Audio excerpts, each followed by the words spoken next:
Olá, tudo bem? Meu nome é Pedro de Toledo. Como todo mundo sabe, alguns sabem, eu sou advogado, mas hoje eu estou numa outra condição. Estou como entrevistador. Então não se preocupem que hoje não vai ter só coisas maçantes jurídicas, né? Nós estamos aqui para apresentar um programa um pouquinho mais diferente do que nós vemos nos canais jurídicos. A ideia aqui desse canal que está começando hoje é justamente trazer aquelas pessoas que trabalham comigo e que têm muitas histórias interessantes. A começar pela nossa doutora, que é da área de recursos humanos, Renata Burgo, que veio aqui cordialmente falar conosco. Ela que é psicóloga, e não somente psicóloga, ela também atua na área corporativa, né? A psicologia da área corporativa de recursos humanos. Ela tem pouco tempo de serviço, né? Praticamente 25 anos de expertise na área. Ela também conseguiu uma classificação do RH Frontiers de 2019 na classificação de 85, né, de 100, né? E tem muitas coisas, muitas conversas que ela vai nos agregar hoje.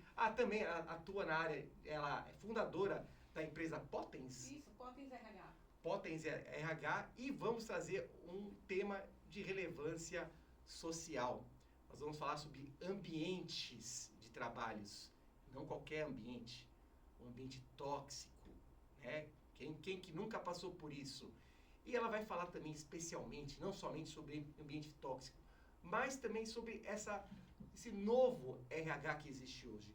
Esse novo RH que está trabalhando com essas novas pessoas que estão entrando no mercado, que é a famigerada geração Z, pois eles serão o futuro, né? E estou aqui, Renata, muito obrigado.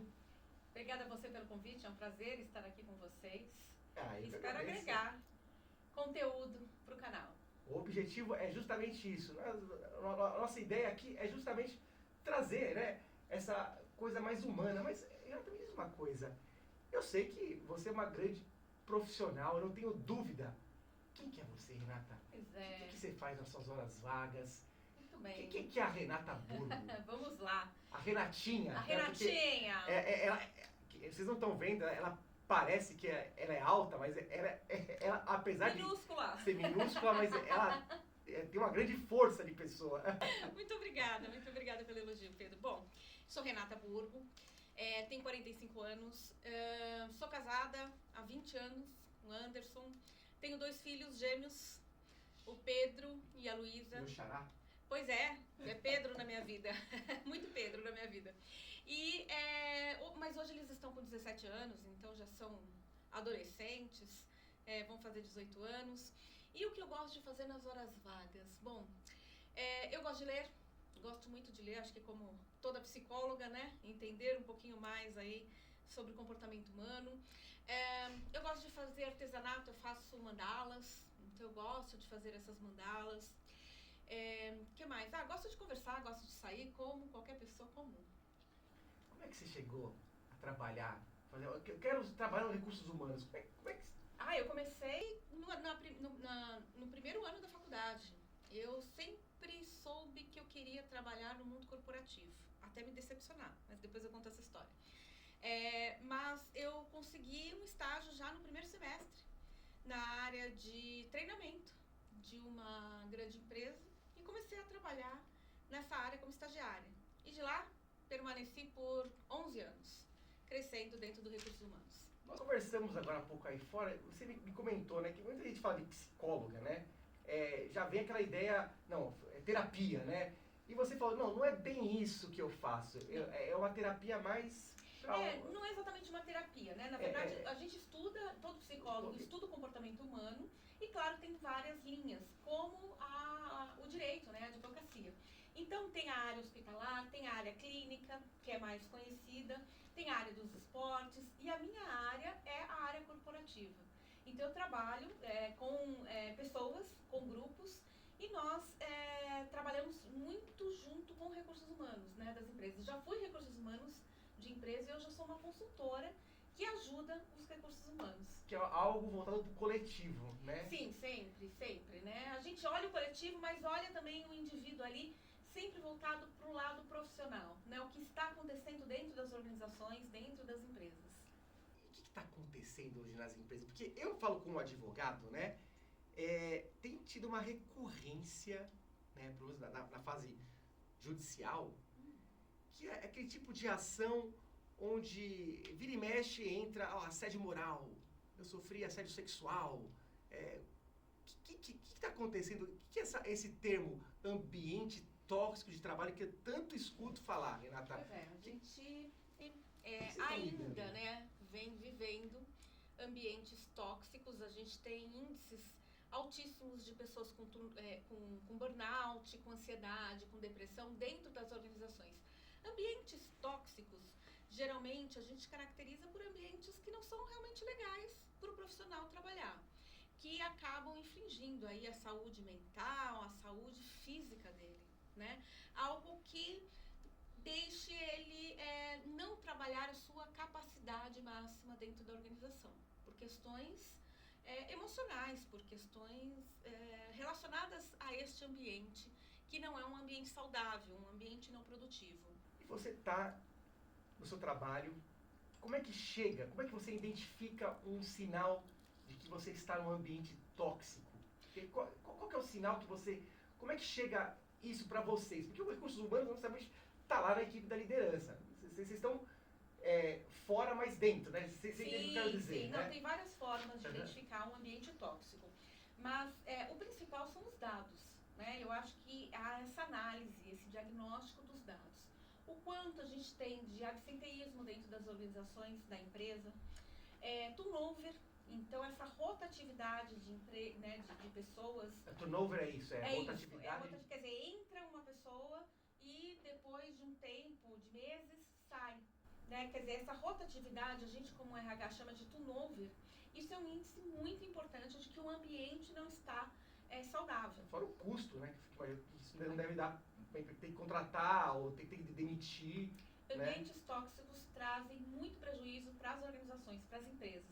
E aí eu estou falando de dinheiro mesmo, de produtividade. Claro, o meu lado é o lado de pessoas, né? O lado mais social, humano, mas ele impacta diretamente na produtividade. Então, você imagina os profissionais que faltam, profissionais adoentados por questões mentais, a gente sabe que tem muito isso hoje nas organizações, né? E isso caracteriza um ambiente tóxico. E é o primeiro indício, né, de que o RH precisa dar uma olhada ali e começar a trabalhar para que mude, né, este cenário. Eu tinha muitas pessoas devem ter essa impressão também, que o RH atua, né, na fase de contratação, de dispensa, recrutamento. E pelo que você está falando, não é bem só isso. Isso. Né? Antigamente, Pedro, era assim, né? Antigamente era folha de pagamento, a folha de pagamento. Folha de pagamento. Depois, o recrutamento de seleção, né? Hoje o RH, ele é um RH mais estratégico, ele precisa estar muito presente no negócio, né? Ele é um recurso estratégico da organização, até porque a gente está falando de pessoas. Então ele precisa estar muito próximo. E sim, ele trabalha de forma estratégica, trabalhando, fomentando uma cultura saudável, uma cultura de excelência, voltada aos valores que a organização, né, deseja. Então ele trabalha nesse desenvolvimento da liderança, nesse desenvolvimento dos profissionais. Então ele é muito mais do que só departamento pessoal, né? Do que só folha de pagamento, do que só recrutamento e seleção. Claro, ele faz isso com excelência, mas ele tem um papel fundamental, um papel central dentro da organização. E claro, hoje as empresas estão olhando de uma outra forma para os recursos humanos, que de certa forma muitas empresas não chamam mais nem de recursos humanos, você sabia? É gestão de pessoas. Então a gente fala aí gestão e gente, porque trabalha com pessoas, trabalha com a cultura dessa organização. Gestão engloba Exatamente. Muito mais, né, do que essa limitação que tinha, né? Você imagina, essas pessoas que você acabou de me comentar, quem são essas pessoas que hoje vocês estão recrutando? Eu estou falando da geração Z. Ah, sim. Né? É o que está entrando, né? Como é que é essa nova abordagem? Nós tínhamos essa questão de que antigamente você vai entrar numa empresa, você tem que se adaptar ao que nós estamos falando. Eu falo, você escuta, você é pago para não pensar. Mas me parece que essa geração Z está enfrentando esse modo de pensar. Ainda bem, né? A gente está num processo evolutivo, apesar do pessoal reclamar muito da geração Z. A nossa geração, né, que é a geração Y, ela já vem bem diferente da geração Explica um pouquinho pra gente o que é a geração Y e a Z. Qual é a diferença? A geração Y geralmente, né, entre 80... Quem nasceu entre 80 e 95, 96? Olha lá, você, pronto. 82, vai. Eu tô quase, eu sou de 70. Minha idade sem querer aqui. Olha lá, viu? Com carinha de novinho. Eu sou um pouquinho antes, mas eu me considero geração Y. Eu sou de 79. Né? Ah, tá lá, imagina. Mas tá. Tamo lá, né? Exatamente. E era uma geração que vem, os nossos pais, que são geração Baby Boomer, era aquela geração de profissionais que ficavam e morriam dentro da organização. E aquilo era valorizado, né?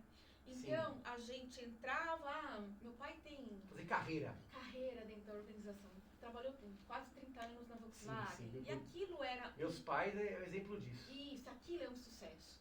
A nossa geração, ela já veio um pouco diferente. Mas a gente tinha muito na nossa época essa questão que você falou aí do... manda quem pode, obedece quem tem juízo, né? A gente chama tecnicamente do líder, comando e controle, né? E nós tínhamos muito não ficávamos na empresa, era importante ter esta flexibilidade, trocar de empresa até para você ter outras áreas, né? Outras culturas, exato.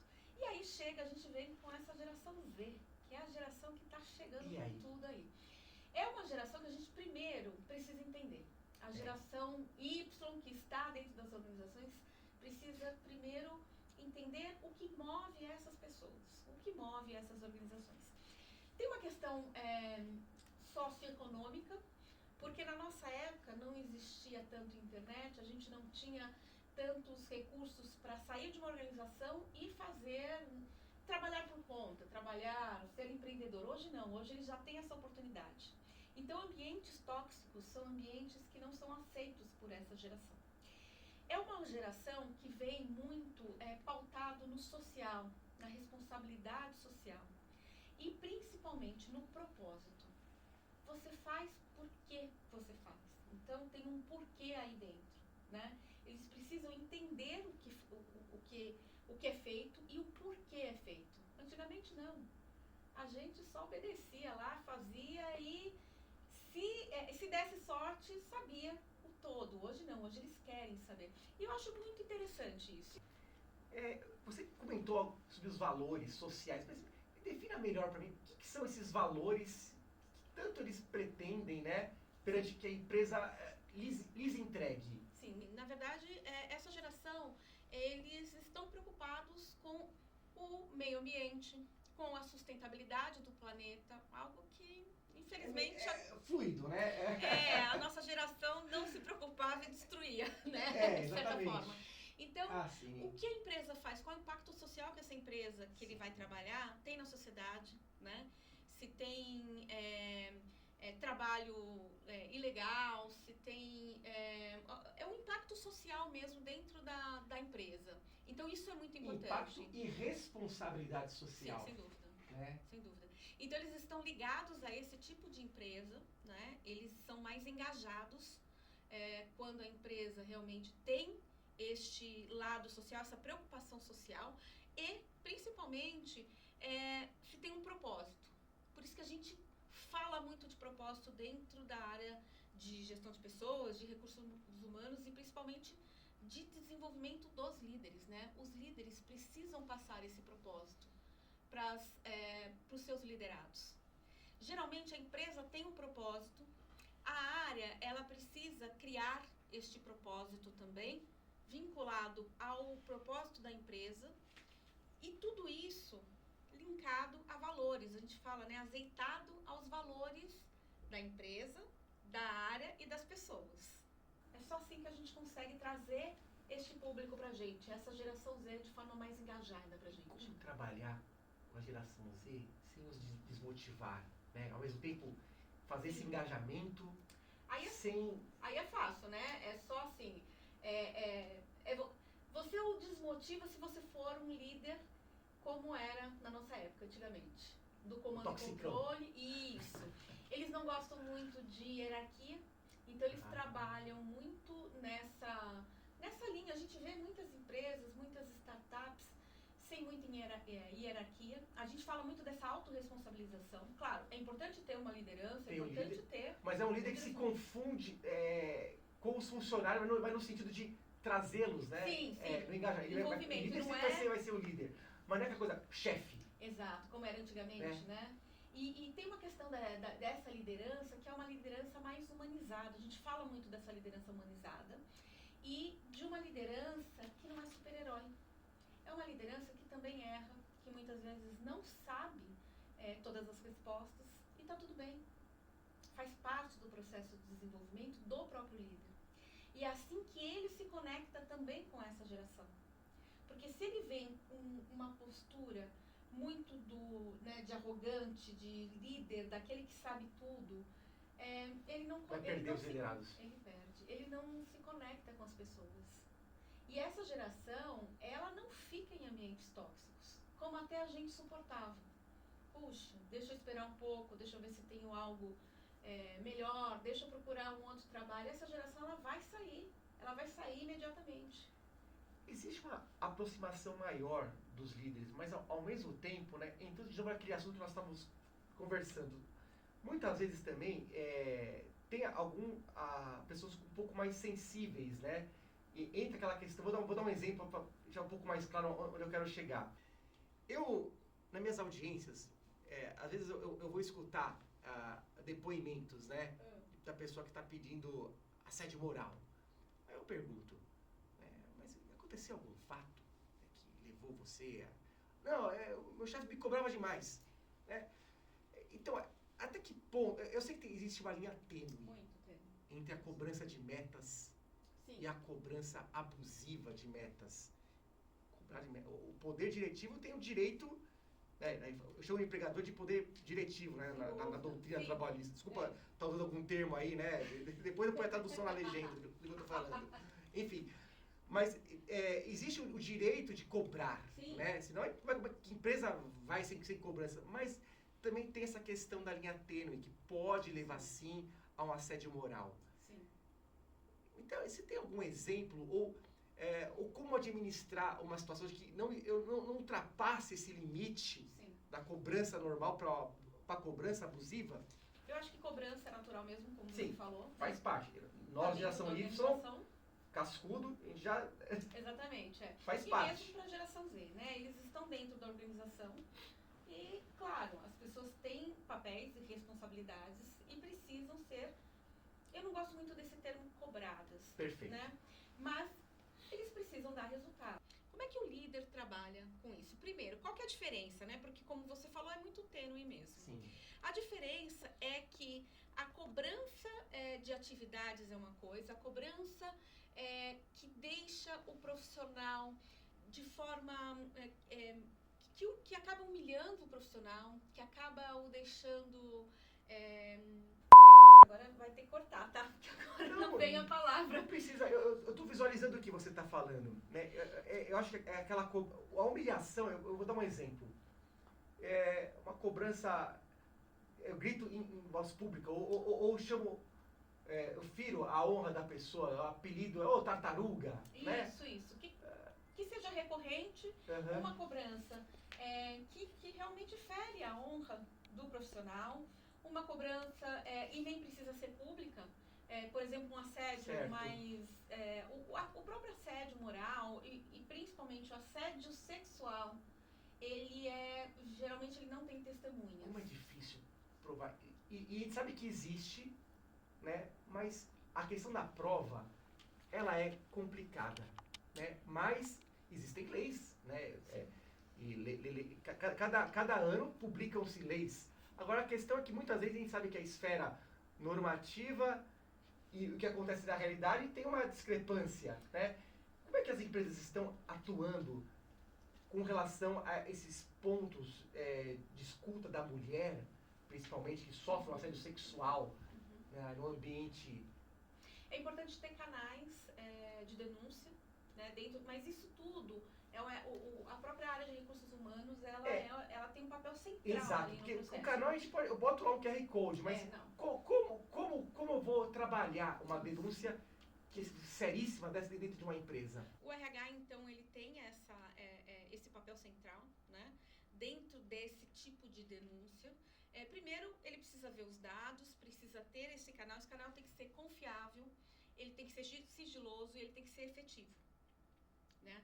E ele precisa ser investigado, as denúncias precisam ser investigadas e, claro, autuadas de acordo com o corpo diretivo, né, para que realmente isso não aconteça. Mas eu acho que antes até mesmo do canal, é importante ter políticas preventivas. É o prevenir antes, né?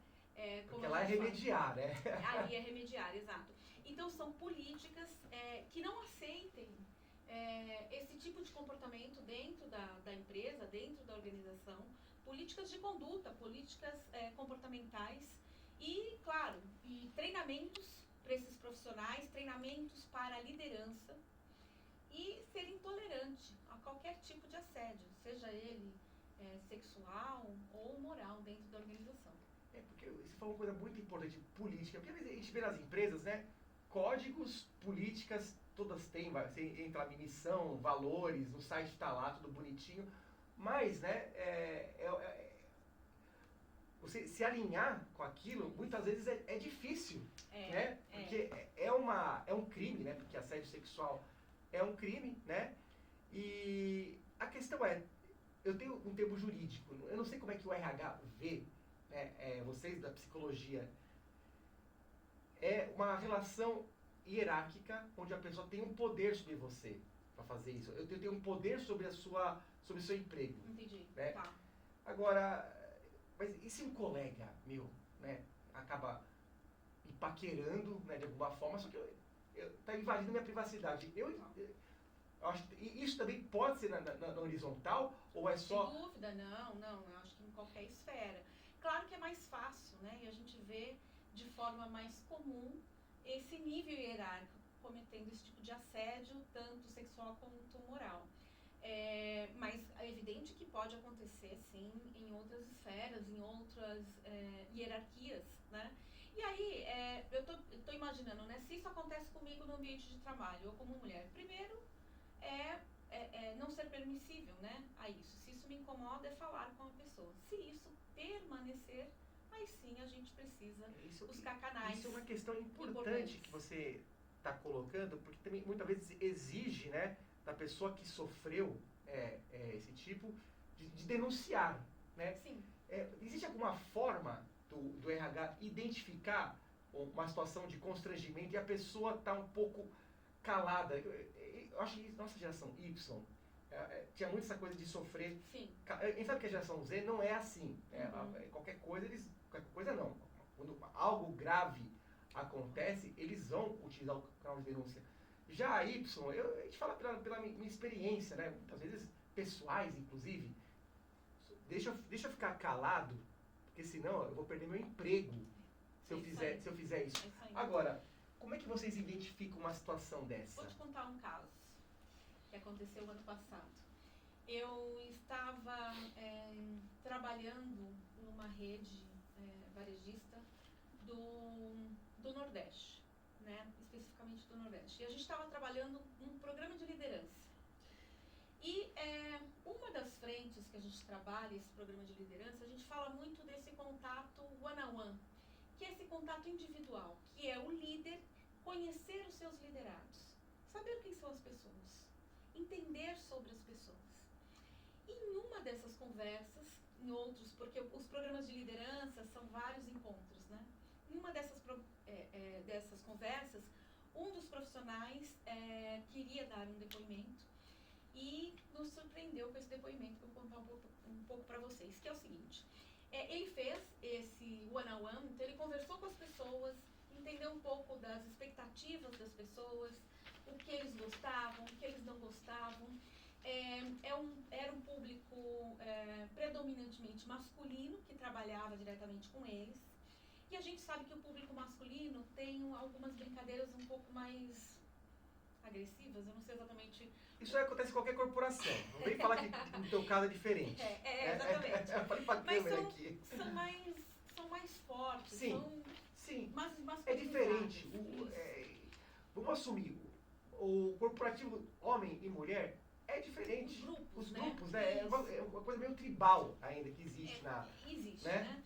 E este homem, que é um líder homem, conversou com este profissional e ele acabou revelando que não gosta das brincadeiras, que se sente muito incomodado com as brincadeiras que são feitas com ele. E é muito interessante esse caso, porque o líder também fazia e achava que tudo aquilo era uma grande brincadeira masculina daquele grupo, para ter um ambiente mais agradável. Que é aquela coisa tribalista de homem. Exato. Né? E ele falou que entrava na brincadeira porque ele não queria, primeiro, ser o excluído, e ele tinha muito medo de não fazer parte daquele grupo e realmente ser demitido. E quando esse líder identificou, puxa, caiu muitas fichas, né? Fichas é coisa da nossa época, né? Muitos insights. Orelhão, muitos insights. E ele conversou, sem revelar, claro, ali, né? A conversa com o liderado, mas ele conversou muito com a equipe o quanto aquelas brincadeiras não eram tão saudáveis como a gente imaginava, como eles imaginavam. E, claro, melhorar o ambiente de trabalho. Mas olha só, numa conversa individual, que a gente entende um pouco sobre o outro, sobre o liderado. E o líder precisa entender um pouco da sua equipe. E, claro, se ele tiver qualquer tipo de problema, não sabe resolver a situação, ele imediatamente precisa conversar com recursos humanos, com a área de gestão, de gente que tem competência para isso. Mas o quanto é importante esse contato entre líder e liderado. E aqui eu não estou falando do líder bonzinho, não é isso. A gente tinha talvez o líder, né, o chefe, como a gente falava, e não é hoje o líder bonzinho. Não, é o líder que cobra. Mas é o líder humanizado. É o líder que entende a expectativa do profissional. Que sabe o que cada um quer, o que motiva, o que não motiva. Até para ele trocar as peças, colocar as pessoas nas melhores posições.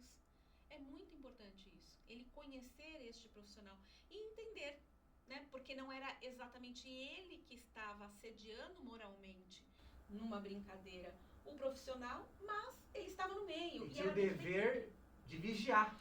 Mas ele não tinha essa percepção. E ele só percebeu a partir do momento que ele conversou com as pessoas.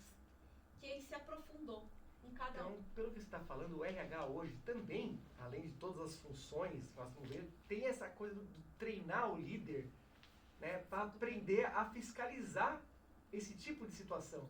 Sem dúvida nenhuma. O líder, ele é o disseminador da cultura da empresa, como a gente fala.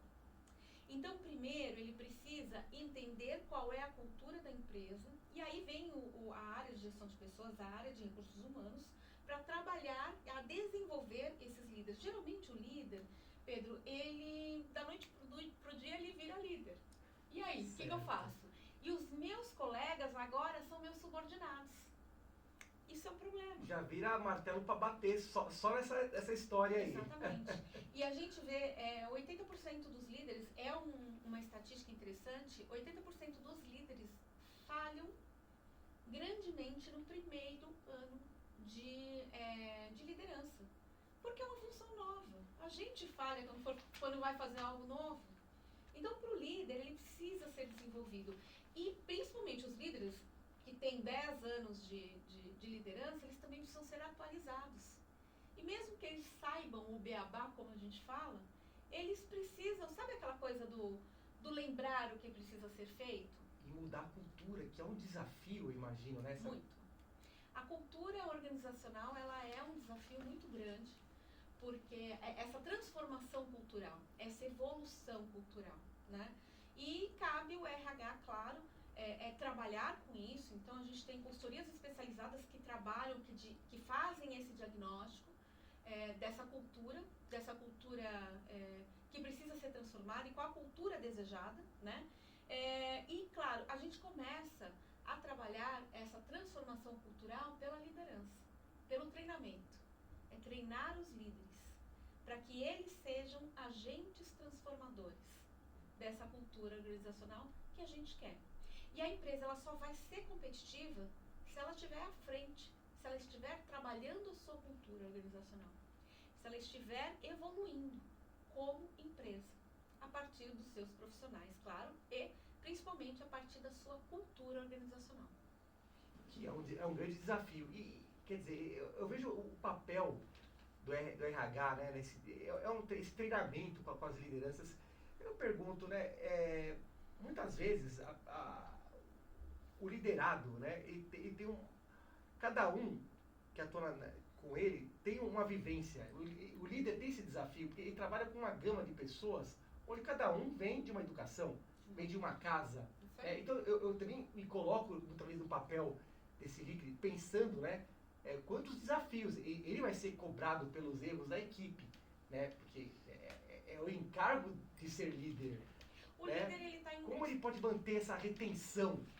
Ele está em constante evolução, né? Eu acho que a liderança, por mais que você tenha experiência na liderança, você precisa se desenvolver, como em qualquer profissão, o tempo todo. A gente precisa se desenvolver. Primeira dica que eu dou é esse contato mais próximo com o líder, com o liderado, desculpa. É o líder estar próximo aos seus liderados, é entender cada um. A gente tem uma máxima que fala assim, trate o outro como a si mesmo, como você gostaria de ser tratado. Isso é errado, porque cada um quer ser tratado de uma forma. Eu, por exemplo, Pedro, gosto de conversas mais diretas. Eu não gosto de enrolação. Sabe aquela coisa de vem e de não, o que você quer falar? Qual é o meu problema? Né? Então, por exemplo, feedback, que é uma questão da geração Z, que precisa muito de feedback, né? Mas não vem me perguntar o que eu estou achando. Não, o que você... Eu errei? Me fala direto. Entendi. E a gente conversa. Mas tem gente que não. Tem gente que prefere e precisa dessa introdução, eu diria, desse contato, dessa confiança maior. Mas nós estamos falando muito da geração Z na condição de liderados. Mas em breve, né, já serão, eles serão os líderes e eventualmente até os dirigentes do nosso país, pasme. Estamos envelhecendo. Então, sim, e nós passamos também por esse choque geracional. Eu lembro, né, os boomers falam, essa geração Y aí, né, querem umas coisas aí, investimentos, isso daí é um negócio absurdo, né, tem que trabalhar para ganhar seu dinheiro. Quais são os desafios? O que é o novo recursos humanos do futuro? O que vocês estão vendo aí que está chegando para vocês? O que vocês vão ter que desenvolver aí futuramente? Claro que eu acho que isso é on the fly, como a gente fala, né? Então eles estão chegando e a gente está se adaptando, nesse sentido da geração Z. Como a área de gestão de pessoas é uma área completamente estratégica e não operacional, uma área que está muito parceira do negócio. E essa geração Z está chegando e, claro, a gente precisa se adaptar a ela, né? Se adaptar como? Evoluir. Eles vêm já com esse chip diferente. Então, não eu vou ceder tudo o que eles querem, não é isso. Porque a gente tem uma questão da geração Z quando entra dentro das empresas, que eles querem ser CEO da empresa em 6 meses. Eu não sei se você já ouviu essa Você história. escuta muito isso nas entrevistas? Eu quero ficar no teu lugar. Eu não faço mais entrevistas, eu já fiz no passado. Mas a gente sabe que Qual a sua expectativa? Eu quero pegar o teu lugar. Eles vêm diferente. Claro que é importante o líder conversar com este profissional, né? Para mostrar como funciona uma organização. Mas também a gente não pode demorar, como a gente demorava na nossa época, a promover, a desenvolver as pessoas, né? Por quê? Porque se eles sentirem que ali eles não têm espaço para crescer, eles vão sair. É simples assim. Entendi. A gente vai perder esses talentos rapidamente. E aí a gente fala desse turnover, dessa rotatividade de pessoas que causa, consequentemente, um custo muito alto para a empresa e impacta diretamente nos resultados da organização. Existe, né, essa questão, esse choque, né? Mas também não vamos passar um pano também para essas gerações anteriores que também muitas vezes cometem seus erros, né? Eu pergunto para você, você que está na área de recursos humanos, eu acho que também não é raro, a depender da empresa, de vocês receberem lá de cima, né, muitas vezes ordens, nós falamos em direito, manifestamente ilegais. Ou em outros termos, errado. Né? Como é que vocês lidam quando tem uma situação dessa com vocês? A primeira coisa é que a gente precisa identificar que isto é errado legalmente ou moralmente errado. Porque o errado não precisa ser necessariamente ilegal juridicamente. Sim, mas tem o errado moralmente. Que a lei não está falando nada, mas moralmente aquilo não é adequado. Exato. É uma situação complexa, porque é difícil a gente ficar em empresas que não estão de acordo com os nossos valores. A primeira coisa. Vai perder vocês, então. Vai nos perder, claro. Entendi. Mas pode ser alguma coisa que possa ser revertida ou um fato isolado. A primeira coisa é que a pessoa, né, de recursos humanos precisa conversar, precisa falar para este CEO, para esse presidente, para esse dono da empresa que isso é ilegal, moralmente ou aí se for jurídico, né, a parte jurídica precisa ter uma respaldo parceria. Jurídico. Isso, né, com a área jurídica da empresa. Ele precisa saber, porque às vezes ele não sabe que isso é ilegal. Não são vocês que vão decidir também, né? Mas tem que explicar o risco, né? Infelizmente não, porque a gente não tem esse poder, né? Mas é importante falar. Eu acho que a primeira coisa é falar para este líder master aí que isso é errado, né? Que isso não é ético. E mesmo assim, ele entender que não é correto, mas quer que faça, aí vai contra os valores, né, de cada profissional. E aí eu, por exemplo, prefiro sair da empresa do que fazer algo ilícito, não estou falando nem de forma jurídica, mas que possa prejudicar algum outro profissional. E eu não quero compactuar de valores ou de trabalhar em uma empresa... Não é questão de, não sou eu que vou assinar mesmo, você que compra essa briga, não, mas é uma questão de você deitar na sua casa, dormir tranquila. Sem dúvida, de ética, de moral. E a área de recursos humanos tem muito essa visão, né? Olha o nome, recursos humanos. Gestão de pessoas, né? Como a gente fala também. Então, não, é assim, olha, não vou fazer e aí cabe ao profissional sair da empresa, porque não faz sentido. E claro, se for algo, né, sério, cabe denúncias aí a órgãos públicos, mas isso já acho que... E sobre falar em denúncias, né, nós temos, muitas empresas às vezes nem sabem disso, né, mas tem novas leis que estimulam, né, você fazer canais de denúncias, colocar lá um QR Code, né? Sim. Como é que as empresas estão administrando, né, essa situação? Vocês explica um pouquinho mais sobre esses canais hoje que a empresa tem quando um funcionário, para ele ter um ponto de escuta que antes não tinha, por exemplo. Claro. Grande parte das empresas tem esses canais de denúncia. Bom, primeiro que precisa ser estruturado esse canal, né? Não é um canal só por ter o canal, né? Para ficar bonito na foto, como a gente brincava e falava.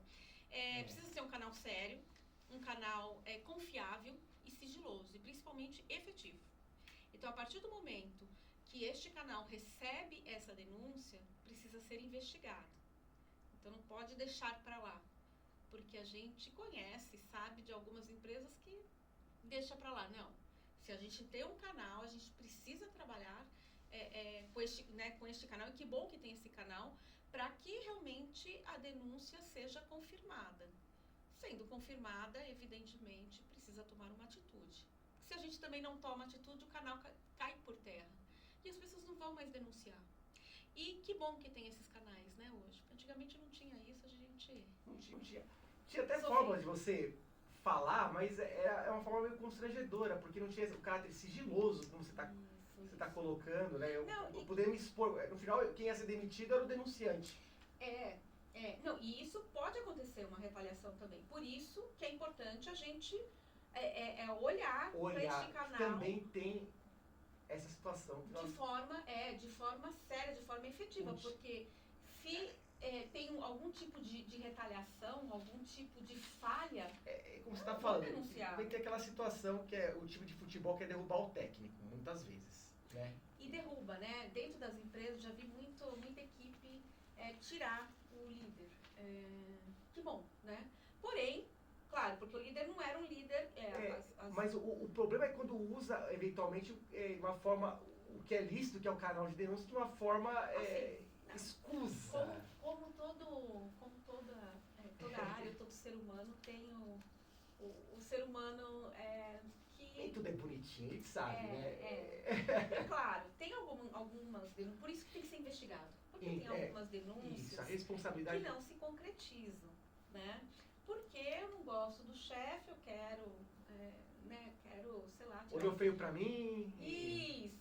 Ou eu quero a vaga dele, então eu vou fazer Olha que desafio, olha como recursos humanos você fala. Eu fico imaginando você na trincheira com todas as situações. Que a teoria, a gente sabe que é interessante, mas na prática, muita coisa, você está com isso enfrentando na pele, é um desafio, né? Mas é um desafio bom, a gente gosta. A gente gosta de gente, a gente gosta de relacionamentos e faz parte, acho que, da natureza humana. Esse tipo de conflitos, né? Não é só, claro, dentro das organizações, eu acho que a gente está olhando de forma muito efetiva, mas dentro de comunidades, dentro da família, dentro de igrejas, a gente vê também esse tipo de relações aí um pouco mais tóxicas, né? Eu, como advogado, ouvir isso para mim é enriquecedor. Eu acredito espero que tenha algum juiz também nos assistindo, porque muitas vezes a gente lê tudo que você está falando, mas em forma de autos. Vem em páginas, eu vejo documentos, um depoimento, mas a gente está muito naquela questão tecnicista, muitas vezes. Eu não estou no calor do fato, né? Então a gente vai analisar se existiu ou não com base documental.